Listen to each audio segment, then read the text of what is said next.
Fitbit's newest activity tracker, the Charge 2, has a number of improvements over the original Charge and the Charge HR. Hi, I'm Mike Prospero with Tom's Guide, and I'm going to walk you through some of the new features of the Charge 2, as well as how I found it in everyday use. It has a much more stylish design than before, and as you can notice, it has a much larger screen, which shows plenty more information at a glance. It's still, however, not that easy to see outdoors, and it doesn't stay on like all the time, which would be a pain.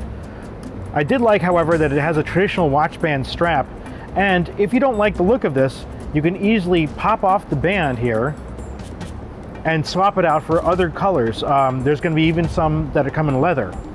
So we're going to pop this back on. Now, going through this band, as you can see, also has an optical heart rate monitor, which I found to be very accurate.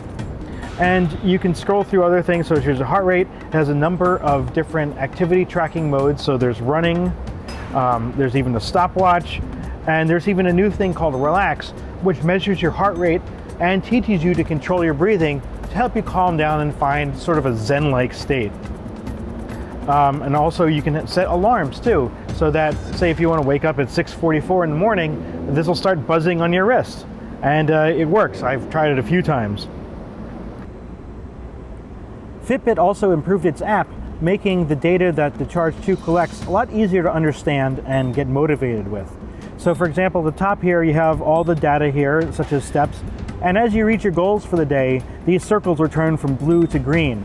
And obviously the app also shows other data, such as sleep time, your heart rate, and the number of days in the week you've exercised, including weight.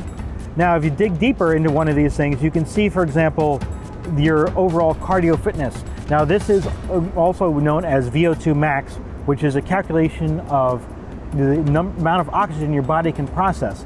Now, this has been previously used by athletes to determine their overall fitness, but now it's being made accessible towards everyday consumers.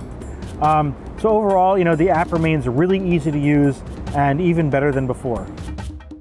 Battery life is going to be about 5 days, which we found to be accurate, and that's about standard for most Fitbit and activity trackers of its type.